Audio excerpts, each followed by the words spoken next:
अणुसंख्या गुणधर्म का जो अगला टॉपिक है वो क्या है? परासरण दाब। अब देखा जाए तो परासरण दाब क्या है ये जानना जरूरी है, पर याद रखिएगा दोस्तों, परासरण दाब से समझने से पहले हमको ये समझना होगा कि परासरण होता क्या है। तो चलिए हम सबसे पहले समझते हैं क्या परासरण ये है क्या। वैसे आप लोग विसरण पढ़े होंगे, तो हम सबसे पहले पॉइंट समझते हैं किसे कहते हैं परासरण। देखिए, परासरण की परिभाषा समझने के लिए हम एक छोटा सा प्रयोग कर रहे हैं। ये हमने क्या किया, एक पात्र ले लिया इस प्रकार, और इस पात्र में हमने क्या किया, बीच में इस प्रकार एक अर्ध पारगम्य झिल्ली लगा दिया। ये है अर्ध पारगम्य झिल्ली, सेमी परमेबल मेंबर। परासरण मतलब ऑस्मोसिस ना, समझिए। अब क्या कर दिया जाए, हम एक तरफ हम ले रहे हैं क्या, जल ले रहे हैं, पानी, और दूसरी तरफ हम क्या ले रहे हैं, कोई विलयन ले रहे हैं। हो सकता है कि क्या हो, ये नमक का ही घोल हो या नमक का ही विलयन हो। अब यहां एक शब्द आई अर्ध पारगम्य झिल्ली, सेमी परमेबल मेंबर। ध्यान रखिएगा, अर्ध पारगम्य झिल्ली है क्या, जरा समझ ले। देखिए, ये जो झिल्ली होता है ना, वो विलेय के अणुओं के लिए क्या होता है, अपारगम्य होता है। मतलब विलेय के अणु को आने जाने से क्या करेगा, इसको रोकेगा। लेकिन ये विलायक के अणु के लिए क्या होता है, पारगम्य होता है। अगर अर्ध पारगम्य झिल्ली की बात किया जाए तो हम कह सकते हैं वह झिल्ली जो विलायक के अणुओं के लिए तो पारगम्य होता है, परंतु विलेय के अणुओं के लिए क्या होता है, अपारगम्य होता है। ऐसी झिल्ली को हम अर्ध पारगम्य झिल्ली या सेमी परमेबल मेम्ब्रेन कहते हैं। देखिए, इसे बहुत सारा आ सकता है। चर्म पत्र, चमड़े की पतली पन्नी, अंडे की झिल्ली। ये समझ पा रहे होंगे कि अंडे की झिल्ली है क्या। देखिए, अगर अंडा लेंगे ना हम, जब अंडा को क्या करते हैं, देखिएगा बॉयल करके छिलते हैं, तो देखिएगा उसके छिलके के साथ एक पतला आपको बारीक इस तरह से आपको झिल्ली दिखाई देगा। ऊपर जो होता है कैल्शियम कार्बोनेट का परत होता है चूना जैसा, और उस झिल्ली में क्या होता है, चिपका होता है। देखिएगा बिल्कुल बारीक, वही अंडे की झिल्ली है। ये भी क्या होता है, अर्ध पारगम्य झिल्ली का ही काम करता है। यहां तक कि अगर कोशिका ले लेना, तो कोशिकाओं का लेयर जो होता है ना, वो भी क्या होता है, अर्ध पारगम्य झिल्ली का ही काम करता है। अगर आलू का हम पतला परत ले लें तो ये भी क्या करेगा, अर्ध पारगम्य झिल्ली का ही काम करेगा। किसकी बात कर रहे हैं हम, आलू का। हाँ, कृत्रिम अर्ध पारगम्य झिल्ली भी हो सकता है, जैसे कॉपर फेरोसाइनाइड। ध्यान रखिएगा, कॉपर फेरोसाइनाइड का जो होता है कृत्रिम अर्ध पारगम्य झिल्ली बनाया जाता है। अब ये परासरण है क्या, जरा समझिए। जैसी जल और विलयन, यानी ध्यान रखिएगा, जल है मतलब क्या है, विलायक है, और विलयन है मतलब उसी विलायक में क्या कर दिया गया है, नमक को घोल दिया गया है। एक तरह से दोनों की सांद्रता क्या हो गई, अलग अलग हो गई। अगर देखा जाए तो इसकी सांद्रता क्या है, कम है, ये कम वाला है, और ये क्या है, इसकी सांद्रता क्या होगी, अधिक होगी, क्योंकि ये विलायक है।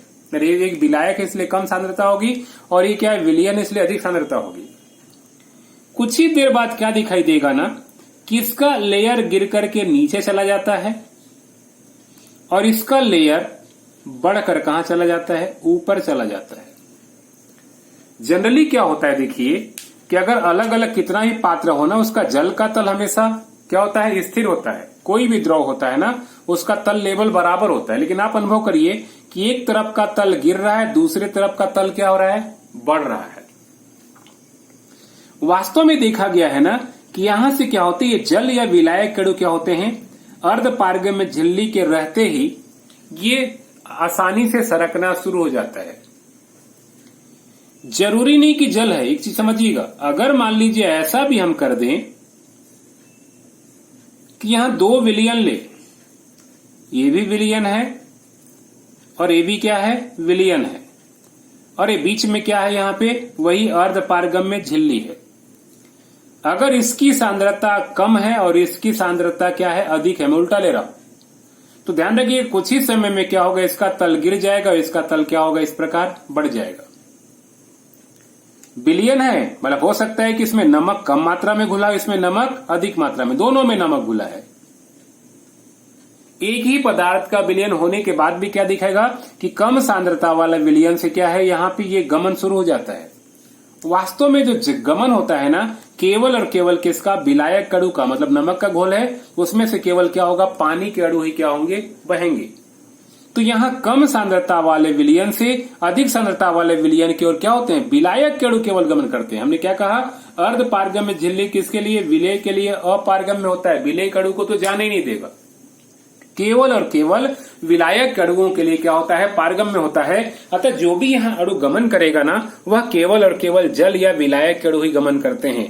इस प्रकार कम सांद्रता वाले विलयन से अधिक सांद्रता वाले विलयन की ओर अर्ध पारगम्य झिल्ली से होते हुए जो विलायक अणुओं का गमन होता है, इसी गमन को हम कहते हैं क्या, परासरण। तो हम किस तरह से परिभाषा करेंगे हम, कि जब दो अलग अलग सांद्रता वाले विलयन को किसी अर्ध पारगम्य झिल्ली के द्वारा पृथक किया जाता है, तो कम सांद्रता वाले विलयन से अधिक सांद्रता वाले विलयन की ओर विलायक के अणुओं का स्वतः गमन जो होता है वह परासरण कहलाता है या ऑस्मोसिस कहलाता है। उम्मीद है ये परिभाषा बिल्कुल समझ में आ गई होगी। चलिए आगे चलते हैं। अब समझने का प्रयास करते हैं परासरण कितने प्रकार, परासरण जब हम पढ़ेंगे उसके पहले हम परासरण के कितने प्रकार होते हैं जरा समझ लेते हैं। देखिए परासरण को हम मुख्य रूप से दो वर्गों में बांट सकते हैं। एक इसमें कहलाता है क्या, अंतः परासरण, इंडो ऑस्मोसिस, और एक दूसरा जो होता है वो क्या होता है, बाह्य परासरण। देखा जाए ना, इन दोनों से अक्सर परीक्षाओं में प्रश्न आता है। लोग वहां पे कंफ्यूज होते हैं कि वास्तव में ये बाह्य या एक्सोऑस्मोसिस है या फिर अंतःपरासरण या एंडोऑस्मोसिस है। जरा समझिए, प्रश्न कुछ ऐसा आता है कि किशमिश को अगर पानी में हम डालें तो वह क्या होता है, फूल जाता है। किशमिश को अगर पानी में डालें तो क्या होता है, फूल जाता है, ठीक है। और अगर क्या करें हम अंडे को, है ना, बाह्य ध्यान रखिएगा, अंडे को क्या करेंगे हम, इसमें शर्त यह है ना कि बाह्य क्या होगा, परत हटा हो, कठोर वाला, मतलब क्या हो, झिल्ली युक्त हो।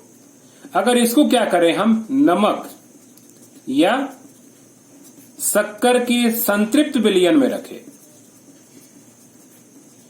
तो वह क्या होता है, सिकुड़ जाता है। तो ये दो तरह से प्रश्न आता है कि किशमिश को पानी में रखने पर वह फूल जाता है, क्यों। और एक प्रश्न आता है कि अंडे के बाह्य परत को हटाकर के या बाह्य कवच को हटाकर यदि नमक या शक्कर के संतृप्त घोल या गाढ़ा विलयन में रखते हैं तो वह सिकुड़ जाता है, क्यों। ये प्रश्न अति महत्वपूर्ण है। ये दोनों प्रश्न का जवाब ध्यान रखिएगा, यही अंतःपरासरण। देखिए किशमिश अगर मान लीजिए इस प्रकार पिचका हुआ है और अगर हम क्या कर रहे हैं, पानी में रख रहे हैं, जरा बात को समझिएगा, ये जल है और ये क्या है, ये किशमिश है। हमको मालूम है किशमिश क्या होता है, नरम होता है, यानी किशमिश के अंदर भी कह सकते हैं क्या है, यहां पे विलयन है। और कैसा विलयन है, सांद्र विलयन है। ये जल कैसा है, तो एक तरह से तनु विलयन है। अब कहेंगे विलायक, विलायक भी है, तनु विलयन से लेकर कुछ गैसें घुली हैं तो हम विलयन भी इसको हम कह सकते हैं। ये किशमिश का जो बाह्य परत होता है ना, वो कैसा काम करता है, यहां पे अर्ध पारगम्य झिल्ली का काम करता है।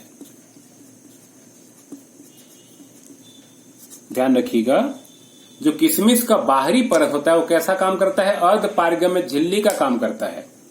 अब किशमिश का देखिए बाहर क्या है, जल या तनु विलयन है जिसकी सांद्रता कम है, और किशमिश के अंदर गाढ़ा घोल होता है बिल्कुल सांद्र, उसकी सांद्रता क्या अधिक है। और हम पढ़ चुके हैं परासरण में कि कम सांद्रता वाले विलयन से अधिक सांद्रता वाले विलयन की ओर अर्ध पारगम्य झिल्ली से होते हुए स्वतः गमन करते हैं, और यही क्रिया कहलाता है क्या, परासरण। तो इसका जवाब कुछ ऐसा होगा कि जब किशमिश को क्या करते हैं हम पानी में रखते हैं तो किशमिश के अंदर क्या होता है, गाढ़ा घोल होता है। जबकि बाहर जो जल होता है वो कैसा होता है, तनु विलयन होता है। और किशमिश की जो बाह्य परत होता है अर्ध पारगम्य झिल्ली का काम करता है। फलस्वरूप क्या होता है, जल की ओर से या कम सांद्रता वाले विलयन से क्या होता है, किशमिश के अंदर या गाढ़ा जो करें हम कर सकते हैं विलयन है, वो अधिक सांद्रता वाले विलयन की ओर क्या होता है, अर्ध पारगम्य झिल्ली से विलायक कणु स्वतः गमन करने लगते हैं। एक तरह से विलायक कणु या जल कणु क्या हो रहे हैं, बाहर से अंदर जा रहा है, झिल्ली से होते हुए क्या हो रहा है, अंदर जा रहा है। जब अंदर प्रवेश करेगा तब इसे हम क्या कहेंगे, हम अंतःपरासरण करेंगे। तो किशमिश का जो फूलना है ना, ये कैसा है, अंतःपरासरण का एक अच्छा उदाहरण है। ठीक है, किशमिश का फूलना वास्तव में क्या, अंतःपरासरण। तो अंतःपरासरण या एंडोऑस्मोसिस का क्या होगा परिभाषा, कि जब परासरण की क्रिया में विलायक के अणु क्या होते हैं, किसी बाह्य सतह से अर्ध पारगम्य झिल्ली होते हुए क्या होता है, अंदर की ओर प्रवेश करता है, तो यह परासरण क्या होता है, अंतःपरासरण या एंडोऑस्मोसिस कहलाता है। अब हमने क्या कहा, अंडे की बाह्य छिलका को उतारकर इस प्रकार मान लीजिए अर्ध पारगम्य झिल्ली युक्त क्या है, अंडा है, और हमने क्या कर दिया, इस प्रकार इसमें हमने रख दिया। ये कैसा है भाई, तो नमक का गाढ़ा घोल है। अब देखिए पानी नहीं ले रहे हैं, पानी लेंगे तो क्या उल्टा हो जाएगा, नमक का गाढ़ा घोल रहे हैं, मतलब ये विलयन कैसा हो गया, बिल्कुल सांद्र हो गया। और अंडे के अंदर जो विलयन होगा वो कैसा होगा, तनु होगा। और ये काम करेगा कैसा, तो वही अर्ध पारगम्य झिल्ली का काम कर रहा है। ये अर्ध पारगम्य झिल्ली का काम कर रहा है। सीधी सी बात है, अंदर तनु विलयन है, बाहर कैसा है, सांद्र विलयन है। और विलायक कणु परासरण क्रिया में हमेशा क्या होता है, कम सांद्रता वाले विलयन से क्या होता है, अधिक सांद्रता वाले विलयन की ओर गमन करते हैं ना, ऐसा होगा। इस प्रकार अंदर से विलायक कणु क्या होंगे, बाहर गाढ़े घोल में आएंगे, और जब अंदर से विलायक जाएंगे तो धीरे धीरे क्या होगा, ये अंडा इस प्रकार सिकुड़ता चला जाएगा। यहां देखिए अंदर से विलायक कणु क्या हो रहे हैं, बाहर निकल रहे हैं, इसलिए क्रिया क्या कहलाएगा, बाह्य परासरण या एक्सोऑस्मोसिस कहलाएगा। तो हम कहेंगे क्या, कि जब परासरण की क्रिया में विलायक कणु किसी घटक के अंदर से क्या होता है, बाह्य सतह की ओर निकलते हैं, बाहर निकलता है, तो यह परासरण क्या कहलाएगा, बाह्य परासरण कहलाता है। और अगर इसके बारे में पूछा जाए कि अंडे की बाह्य सतह को हटा करके क्या करते हैं, हम बाह्य परत को हटा करके नमक या शक्कर के संतृप्त विलयन या गाढ़ा घोल में रखा जाता है, तो वह सिकुड़ जाता है। क्यों, तो क्या लिखेंगे, सीधी सी बात है कि अंडे के अंदर का जो विलयन होता है अपेक्षाकृत, किसका अपेक्षाकृत, जो नमक का गाढ़ा घोल या शक्कर गाढ़ा घोल है उसके अपेक्षा क्या होता है, तनु विलयन होता है। जबकि शक्कर का गाढ़ा घोल क्या होता है, या नमक का गाढ़ा घोल, वो सांद्र विलयन होता है। यहाँ अंडे की जो बाहरी परत होती है, झिल्ली जो होती है, वो अर्ध पारगम्य झिल्ली का काम करती है। जैसे ही अंडे को हम गाढ़ा घोल में रखते हैं तो क्या होता है, अंडे के अंदर से विलायक कणु जो कम सांद्रता वाला विलयन है, वहां से विलायक कणु क्या होते हैं, बाहर की ओर निकलना शुरू हो जाता है। फलस्वरूप अंडा धीरे धीरे क्या होता है, सिकुड़ता चला जाता है। इस प्रकार यहाँ दो प्रकार की क्या है, परासरण है। और इससे ध्यान रखिएगा, बहुत सारे क्वेश्चन बनते हैं। एक बार आप लोग क्या करेंगे, क्वेश्चन को देख लीजिएगा। सारे क्वेश्चन अंतःपरासरण और बाह्य परासरण, एंडोऑस्मोसिस और एक्सोऑस्मोसिस पर बना हुआ है। चलिए अगले टॉपिक की ओर चलते हैं। चलिए अब असली टॉपिक पे आते हैं, क्या, परासरण दाब क्या है, जरा समझिए। देखिए परासरण दाब को हम कई तरह से परिभाषित कर सकते हैं। जो सबसे सिंपल परिभाषा मैं आपको एक चित्र के माध्यम से दिखा रहा हूं। ये हमने क्या किया, इस प्रकार पात्र ले लिया, सेम कंडीशन है जैसा पिछला बताया था, और यहां बीच में इस प्रकार क्या है, यहां पे अर्ध पारगम्य झिल्ली लगा हुआ है। अब इधर एक ऐसी व्यवस्था है कि यहां पे क्या है, इस प्रकार एक पिस्टन लगा हुआ है।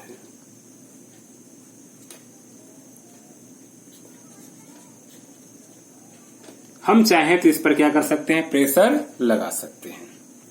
चलिए ये पिस्टन है। अब मान लीजिए इधर हम क्या रख दे रहे हैं, केवल और केवल जल रख रहे हैं, शुद्ध विलायक रख रहे हैं। और इधर क्या है, हम कोई विलयन रख रहे हैं। क्या होगा, हमने कहा कि ये बीच में क्या है, यहां पे तो ये है अर्ध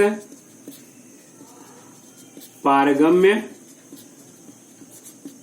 झिल्ली है, यही है ना।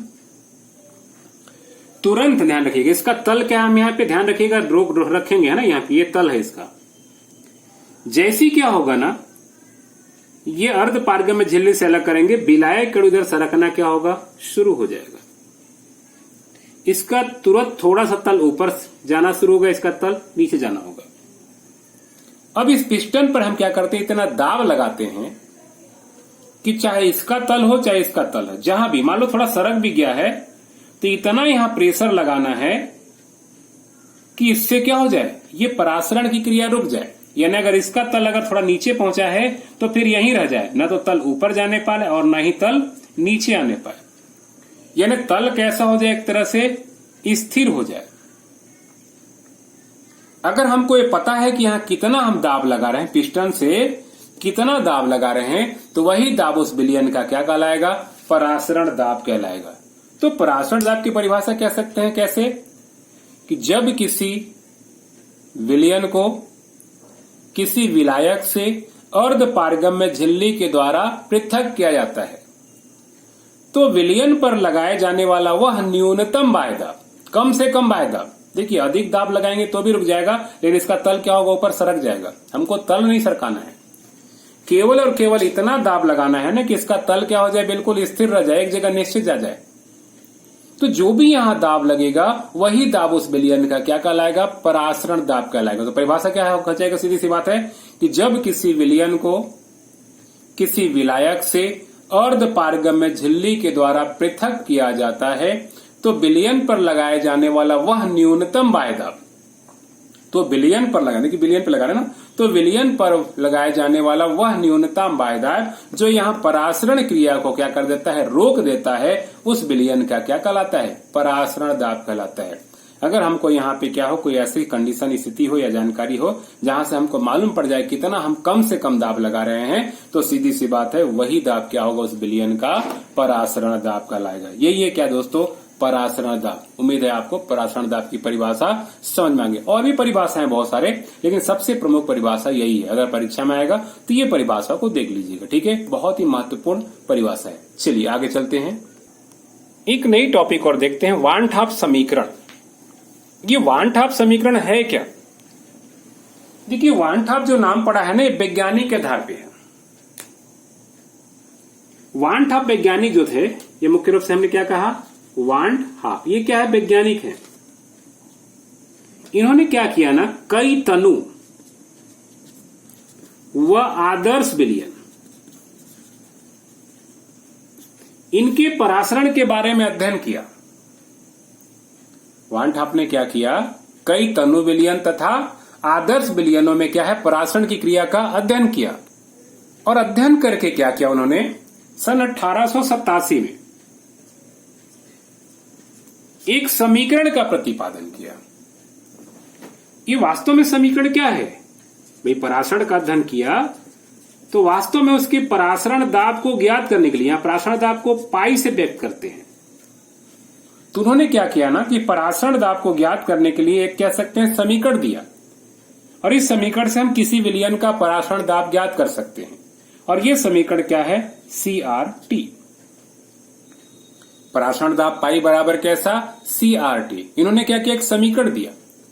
इसी समीकरण को हम कहते हैं क्या, वान ठाप समीकरण। तो इसके बारे में केवल इतनी जानकारी लिखेंगे कि वैज्ञानिक वान ठाप ने कई तनु तथा आदर्श विलयनों का अध्ययन कर सन 1887 में क्या किया, किसी विलयन का परासरण दाब ज्ञात करने हेतु एक नए समीकरण का प्रतिपादन किया, जिसे हम क्या कहते हैं, वान ठाप समीकरण कहते हैं। इनके अनुसार परासरण दाब पाई बराबर कैसा, CRT। अब समझना होगा यहां C बराबर क्या है भाई, तो वास्तव में C जो है यहां पे ना, वो विलयन की मोलरता है। मोलरता इंग्लिश में बोलते हैं क्या, मोलेरिटी, ठीक है। बाकी तो आपको R के बारे में ही मालूम है, ये क्या है, रिडबर्ग स्थिरांक है। और T यहां विलयन का कैसा ताप है, इसको हम परप ताप कह सकते हैं। ये केल्विन पैमाने पर क्या होता है, मापा जाता है। वैसे आपको मालूम होगा ये केल्विन पैमाने पर लगभग कितना होता है, सामान्य ताप 298 केल्विन, 25 डिग्री का ना, ये केल्विन पैमाने में। तो ध्यान रखिएगा C क्या है, विलयन की मोलरता है। यानी अगर हमको विलयन की मोलरता पता हो तो रिडबर्ग स्थिरांक, इसका मान मालूम है ना, 8.31 जूल, केल्विन का इनवर्स मोल का इनवर्स होता है। तो ये मान और ये मान जो भी ताप होगा, इन मानों को रखकर हम क्या कर सकते हैं, किसी विलयन का सरलता से परासरण दाब ज्ञात कर सकते हैं। तो विलयन का परासरण दाब ज्ञात करने के लिए कह सकते हैं वैज्ञानिक वान हाफ ने समीकरण दिया, इस समीकरण को हम कहते हैं क्या, वान हाफ समीकरण। इससे कह सकते हैं न्यूमेरिकल प्रश्न भी बन सकता है। तो यही है क्या, वान हाफ समीकरण। चलिए अगली ओर चलते हैं।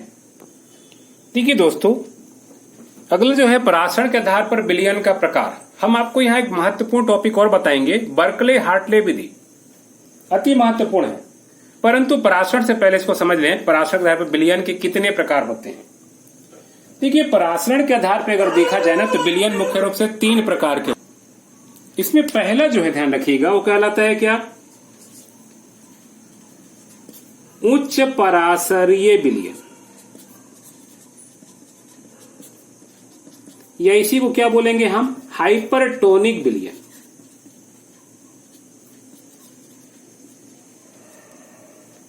एक दूसरा जो होगा कैसा होगा, निम्न परासरीय विलयन, या इसी को बोलते हैं क्या हम, हाइपोटोनिक विलयन। हाइपोटोनिक विलयन या हाइपोटोनिक सॉल्यूशन। और एक तीसरा जो होता है ध्यान रखिएगा, वो कैसा होता है, समपरासरीय विलयन,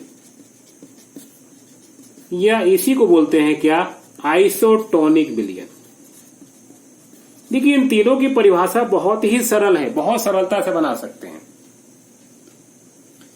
इसकी परिभाषा बनाने के लिए कह सकते हैं क्या, हम एक एग्जाम्पल ले सकते हैं। जैसे प्रश्न पूछा जाए कि ये लाइन बड़ा है कि छोटा है। इस प्रश्न का जवाब अगर देखा जाए तो बहुत ही कठिन है ना, तो इस लाइन को हम बड़ा कह सकते हैं और नहीं क्या कह सकते हैं, छोटा कह सकते हैं। आपको जरूर दिखने में छोटा, इस कॉपी से बहुत छोटा दिख रहा होगा, पर इस प्रश्न का जवाब तब तक नहीं मिल सकता है जब तक कि हम क्या करें, किसी से तुलना न करें। तो वैसे ध्यान रखिएगा ना, ये हाइपरटोनिक, हाइपोटोनिक और आइसोटोनिक विलयन का तभी परिभाषा बनेगा जब हम किसी से तुलना करें। कैसे, समझिए। अब अगर इस लाइन को कोई छोटा कहता है तो हम क्या करें, इसके सामने एक छोटा लाइन बना दें, तो ऑटोमेटिक क्या होगा, ये बड़ा लाइन कहलाएगा। और अगर इसको कोई बड़ा कहे और इसके सामने हम बड़ा लाइन लगा दे तो क्या होगा, ऑटोमेटिक ये छोटा हो गया। तो क्या है ना, जिस प्रकार इस लाइन को हम डायरेक्ट बिना किसी से तुलना किए छोटा बड़ा नहीं कह सकते हैं, वैसी किसी विलयन को हाइपरटोनिक, हाइपोटोनिक या आइसोटोनिक तब तक नहीं कह सकते हैं जब तक कि क्या है, हम तुलना न कर लें। जरा समझिए। अब मान लीजिए नमक का 3 विलयन है, विलयन ए, विलयन बी, विलयन सी। अब अगर देखा जाए तो इसमें मान लो 10 ग्राम नमक घुला है, इसमें 20 ग्राम नमक घुला है और इसमें 30 ग्राम नमक घुला हुआ है। सभी में मात्रा क्या मान लीजिए 100 ml जल में घुला हुआ है। सीधी सी बात है, इसकी सांद्रता सबसे अधिक है, इसकी सांद्रता कुछ कम है, इसकी सांद्रता सबसे कम है। ध्यान रखिएगा, अगर बात करें ना हम परासरण दाब की, तो ये सांद्रता के क्या होता है, समानुपाती होता है। जिस विलयन की सांद्रता जितनी अधिक होगी उसका परासरण दाब भी क्या होगा, उतना ही अधिक होगा। सांद्रता अधिक मतलब सीधी सी बात है, परासरण दाब भी क्या होगा, अधिक होगा। अब जरा समझिए, यहां तुलना किया जाए तो कुछ ऐसा होगा,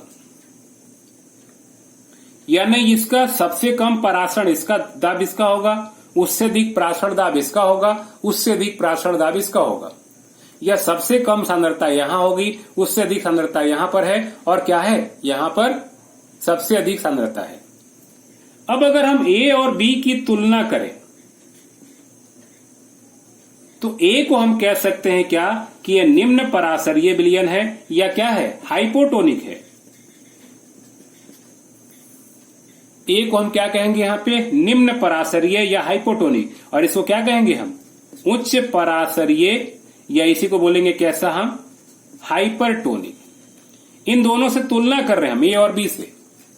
तो देखिए बी के सामने ए का परासरण दाब क्या होगा, कम होगा, इसीलिए निम्न परासरीय या हाइपोटोनिक विलयन कहलाएगा। जबकि ए की तुलना में बी का क्या है, सांद्रता अधिक है, अतः इसका परासरण दाब क्या होगा, अधिक होगा, अतः इसको हम उच्च परासरीय विलयन या हाइपोटोनिक विलयन कहेंगे। तो परिभाषा क्या होगा हाइपरटोनिक का, वह विलयन जिसका परासरण दाब किसी दिए गए विलयन के परासरण दाब से क्या होता है, अधिक होता है। वह विलयन जिसका परासरण दाब किसी दिए गए विलयन के परासरण दाब से क्या होता है, अधिक होता है, उच्च परासरीय विलयन कहलाता है। वह विलयन जिसका परासरण दाब दिए गए विलयन के परासरण दाब से कम होता है उसे निम्न परासरीय विलयन या हाइपोटोनिक विलयन कहते हैं। क्लियर हो रहा होगा। देखिए इन दोनों की तुलना किए तो क्या हो गया, ये हाइपो हो गया और क्या हो गया, हाइपर हो गया। इन दोनों की तुलना किए तो, लेकिन अगर हम इन दोनों का आप तुलना करेंगे तो क्या होगा, ठीक उल्टा हो जाएगा। अब ये हाइपो हो जाएगा और ये क्या होगा, ये हाइपर हो जाएगा, मतलब अधिक हो जाएगा। तो जैसे सघन विरल के बारे में भी आप लोग पढ़ेंगे, तो कभी भी दो विलयन की तुलना करेंगे ना, तभी हम कह सकते हैं कि कौन उच्च परासरीय है और कौन निम्न परासरीय है। सीधी सी बात है, जिसका परासरण दाब कम होगा वो निम्न परासरीय हाइपोटोनिक विलयन कहलाएगा, और जिसका परासरण दाब अधिक होगा उसे हाइपरटोनिक या उच्च परासरीय विलयन कहलाएंगे। ठीक है। अब सीधी सी बात है, समपरासरीय आइसोटोनिक विलयन। अगर मान लीजिए एक और पात्र हमारे पास है, ये डी, और इसमें भी क्या है, 30 ग्राम ही घुला हुआ है, तो आप देखिए यहाँ पे C और D दोनों क्या होगा, इक्वल होगा। इसमें भी क्या है, 30 ग्राम ही घुला हुआ है, तो दोनों की सांद्रता यहाँ बिल्कुल क्या है, बराबर है, तो परासरण दाब भी क्या होगा, बिल्कुल बराबर होगा। तो समपरासरीय आइसोटोनिक विलयन की परिभाषा क्या हो जाएगा, वह विलयन जिसकी सांद्रता या परासरण दाब दिए गए किसी मानक विलयन के परासरण दाब के बराबर होता है। ऐसे विलयन एक दूसरे के क्या कहलाते हैं, आइसोटोनिक विलयन या समपरासरीय विलयन कहलाता है। तो ये तीन प्रकार के विलयन कौन से होंगे, उच्च परासरीय विलयन या हाइपरटोनिक विलयन, निम्न परासरीय हाइपोटोनिक और समपरासरीय मतलब आइसोटोनिक। ध्यान रखिएगा दोस्तों, यहाँ पे एक विशेष जानकारी, ये विलयन पढ़ाने का मकसद क्या है, कभी भी देखिए इंजेक्शन जब आपके शरीर में लगाया जाता है तो कोई इंजेक्शन क्या होता है, बहुत पीड़ादायक होता है और कोई इंजेक्शन पीड़ा नहीं देता है। अगर हमारे शरीर की जितनी कोशिका की सांद्रता है उसी के बराबर वाला अगर कोई इंजेक्शन लग रहा है तो क्या होगा, बिल्कुल नहीं के बराबर पीड़ा देगा, क्योंकि सांद्रता दोनों में क्या है, समान है। लेकिन अगर क्या है ना, हमारे शरीर के रक्त में जो सांद्रता है, या कह सकते हैं कोशिकाओं के विलयन जो सांद्रता है, उससे कम या अधिक सांद्रता वाला अगर विलयन को क्या कर दें, हम इंजेक्ट कराए ना, तो बहुत अधिक क्या होगा, वो पीड़ा देता है। क्योंकि क्या होगा, वहां पे या तो एंडोऑस्मोसिस होगा या फिर कैसा होगा, एक्सोऑस्मोसिस, मतलब बाह्य परासरण या फिर अंतः परासरण की क्रिया शुरू हो जाएगी। जैसे आप देखिएगा, अपने गाल में अगर क्या करें, नमक थोड़ा सा रख लें गाल में दबा करके, तो कुछ ही देर में क्या होता है, छाला बन जाता है। क्यों बनता है, क्योंकि कोशिकाओं से जल क्या होती है, बाहर निकल जाती है, और वो कोशिकाएं कह सकते हैं जल जाती हैं या फिर कह सकते हैं बिल्कुल मर जाती है। इसीलिए क्या होता है, हमको गाल में छाला दिखाई देगा। तो ये सारे क्या है, परासरण का ही कमाल है। इसीलिए इंजेक्शन जो बनाया जाता है ना, वो खास तौर से ऐसा बनाया जाता है कि हमारे कोशिकाओं के विलयन की सांद्रता और इंजेक्शन की सांद्रता बिल्कुल क्या हो, समान हो। इससे क्या होगी, इंजेक्शन हमको पीड़ादायक नहीं महसूस होगी। ये दैनिक जीवन में कह सकते हैं इसका क्या है, महत्व है। चलिए अगले टॉपिक पर चलते हैं। चलिए अगली अति महत्वपूर्ण टॉपिक है जो परीक्षा दृष्टि से काफी महत्वपूर्ण है, और वो क्या है, परासरण दाब की सहायता से अवाष्पशील विलेय का क्या करना, अणु भार ज्ञात करना। अणुसंख्या गुणधर्म में हम देखे थे, वाष्प दाब में आपेक्षिक अवनमन की सहायता से, क्वथनांक में उन्नयन की सहायता से, और कैसा, हिमांक में अवनमन की सहायता से हमने क्या किया था, अवाष्पशील विलेय का अणु भार ज्ञात किए थे। आज हम चलेंगे कैसा, परासरण दाब की सहायता से कैसा अवाष्पशील विलेय का अणु भार ज्ञात करना। देखिए अभी हम लोग पढ़े क्या, एक वांट हाफ समीकरण, क्या पढ़े हम, तो हमने वांट हाफ समीकरण में ये पढ़ा, पाई बराबर कैसा, CRT, इक्वेशन नंबर फर्स्ट। ये पाई यहां पे क्या है, तो हमको पता है परासरण दाब है। अभी हम देख चुके हैं, सारी जानकारी हम इस पर दे चुके हैं, और हमको पता है यहाँ पे C क्या है, विलयन की मोलरता है, R चूंकि गैस स्थिरांक है या रेडबर्ग स्थिरांक फिक्स है, T भी फिक्स है। हमको कुल मिलाकर यहाँ पे C को निकालना होगा। C क्या है, यहाँ पे विलयन की मोलरता है। तो डायरेक्ट हम कैसे स्टार्ट करेंगे, हम लिखेंगे क्या, हम जानते हैं कि क्या हो जाएगा, विलयन की मोलरता C बराबर, सूत्र क्या हो जाएगा, तो ये कहता है क्या, विलेय की मोलों की संख्या गुणित 1000, और बटे कहता है क्या, विलयन का आयतन किसमें? ml में। अब यहां विलेय की मोलों की संख्या के बारे में आप लोग जानते हैं, क्योंकि विलेय की मोलों की संख्या मतलब क्या हो जाएगा? तो विलेय की मोलों की संख्या बराबर होता है क्या? विलेय का द्रव्यमान और बटे क्या हो जाएगा? विलेय का अणुभार। यही होगा ना। तो हम चाहें तो क्या कर सकते हैं? विलेय की मोलों की संख्या की जगह विलेय का द्रव्यमान बटे विलेय का अणुभार भी रख सकते हैं। तो अतः सूत्र क्या नया बन जाएगा? अतः क्या बन जाएगा? मोलारता C बराबर, इसको रखेंगे तो ऊपर क्या हो जाएगा? विलेय का द्रव्यमान गुणित 1000, यही होगा ना। और बटे क्या हो जाएगा? विलेय का अणुभार नीचे आ जाएगा। विलेय का अणुभार और गुणित क्या हो जाएगा? यहाँ पे विलयन का आयतन मिलीलीटर। देखिए हमने क्या किया? दोनों सूत्रों को मिक्स कर दिया। कुल मिलाकर मोलारता C के लिए हमको क्या चाहिए? विलेय का द्रव्यमान चाहिए, विलेय का अणुभार चाहिए और विलयन का आयतन चाहिए। अगर तीनों को हम क्या कर ले? मान ले, तो हम सरलता से क्या कर सकते हैं? निकाल सकते हैं। चलिए आगे निकालते हैं। यहां ध्यान रखिएगा, मान लेते हैं कैसा? देखिए विलेय का दोनों है ना, तो माना विलेय का कैसा? द्रव्यमान बराबर कितना है? द्रव्यमान मतलब WB ना, WB ग्राम, वह अणुभार को मॉलिक्यूलर MB है। एक चीज और क्या चाहिए? विलयन का आयतन है। चूंकि मिलीलीटर था, क्या लिख देंगे यहाँ पे? विलयन का आयतन क्या है? V मिलीलीटर है। तो बस मान रख दीजिए। अतः मोलारता C बराबर क्या हो जाएगा? तो मोलारता C बराबर विलेय के द्रव्यमान की जगह क्या हो जाएगा? WB इंटू आ गया 1000, विलेय का अणुभार की जगह क्या हो जाएगा? MB इंटू आयतन की जगह क्या हो जाएगा? V millilitre. मोलारता मिल गया। क्या करें हम? वन टॉप समीकरण में रख दें। लिखेंगे कैसा? अतः मोलारता C का मान, नहीं दिख रहा होगा ना, मोलारता C का मान कहा? समीकरण 1 में रखने पर। तो समीकरण 1 क्या कहता है? परासरण दाब पाई बराबर C RT। C की जगह क्या हो जाएगा? WB इंटू 1000 बटे MB इंटू V, और इंटू कितना है यहाँ पे? R इंटू क्या? WB RT इंटू कितना? 1000 डिवाइडेड बाई कैसा? MB into B। ये हमारा पाई बराबर। हमको यहां निकालना है क्या? अवाष्पशील विलेय का अणुभार MB। तो MB बराबर क्या हो जाएगा? ये MB चला जाएगा पाई की जगह, और पाई कहां जाएगा? MB की जगह। बाकी सारे वैसे ही रहेंगे। तो WB क्या होगा? RT इंटू कितना? 1000 डिवाइडेड बाई क्या होगा? सीधी सी बात है। तो यहां आ जाएगा पाई और इंटू कैसा? V। ये जो समीकरण 2 दिख रहा होगा, इसी समीकरण 2 में अगर क्या होगा? हमको WB मतलब विलेय का द्रव्यमान, बाकी तो ये दोनों नियत रहेंगे, R और T टेम्परेचर जो भी होगा, परासरण दाब पाई और विलयन का आयतन अगर V पता हो तो हम क्या कर सकते हैं? सरलता से अवाष्पशील विलेय का अणुभार ज्ञात कर सकते हैं। देखिए परासरण दाब का यूज कर रहे हैं, पाई का। तो परासरण दाब पाई का यूज कर रहे हैं, मतलब परासरण दाब की सहायता से हम क्या कर रहे हैं यहाँ पे? तो अवाष्पशील विलेय का अणुभार ज्ञात कर रहे हैं। इस प्रकार हम क्या कर सकते हैं? किसी भी विलयन का अणुभार हम ज्ञात कर सकते हैं। बिल्कुल इजी है और आप लोगों से बन जाएगा। दोस्तों परासरण दाब की सिर्फ एक टॉपिक और रह जाती है, और वो क्या है? परासरण दाब का मापन करने के लिए कौन सा? यह बार्कले हार्टले की विधि। इस वीडियो को हम नेक्स्ट वीडियो में अपलोड करेंगे।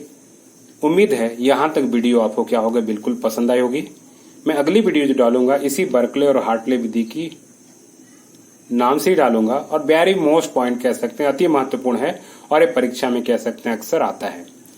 ये जो चित्र बना हुआ है इसको किस प्रकार बनाया गया है, ये कैसे 3 भाग दिखाई दे रहा है, ये सारी जानकारी हम अगले वीडियो में प्रस्तुत करेंगे। ओके दोस्तों, अगली वीडियो हम जल्द ही भेजेंगे। उम्मीद है वीडियो या प्राशन के बारे में कह सकते हैं सारी जानकारी आपको बहुत अच्छी तरीके से समझ में आ गया होगा। अगर वीडियो क्या होगी दोस्तों पसंद आई होगी तो प्लीज आप लोग सब्सक्राइब जरूर करेंगे, लाइक और शेयर जरूर करेंगे, कमेंट सेक्शन में कमेंट भी अवश्य देंगे। इसी उम्मीद के साथ ओके, थैंक यू दोस्तों।